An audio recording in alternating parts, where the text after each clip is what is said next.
Plane after plane after plane. Tourists flock here, Las Vegas. But how safe are the systems that allow us to fly around the world? Aside from the people coming here to head to the gambling floors, this week also sees the best and brightest computer hackers converging on this city. High on the agenda is the likelihood of hacking air travel. Both airplanes and the air control systems have become increasingly computerized. Of course they have, because everything else has become computerized as well. And that, of course, brings completely new kinds of concerns. Now, the security people at airports don't just have to worry about traditional threats, they have to worry about hackers as well.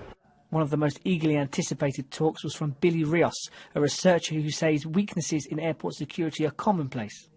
TSA screeners rely on this equipment to do their jobs, right? And so they rely on the X-ray scanner to look into bags, right? They rely on the trace detection to basically say whether or not there's explosive or narcotics residue on someone's bag or hand or Gatorade bottle that they constantly swab, right? So they rely on this equipment. And so we're looking at three pieces of equipment amongst a finite set of equipment, and they all have major issues.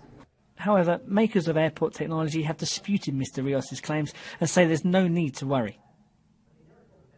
You would need physical access, and these machines are kept in very secure places. If you can picture going to a checkpoint in the US, TSA, and to walk up to a machine that's being used and try to take off the top of it, you can imagine what would happen. How concerned really should people be about the vulnerabilities in airports and in air security?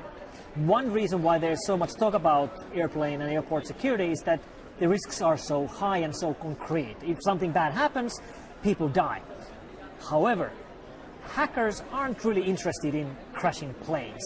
Most of the attacks we see are about making money. And you don't really make money by crashing planes or crashing airports. So while these threats sound really bad, there actually are fairly few attackers who are interested in attacks like this.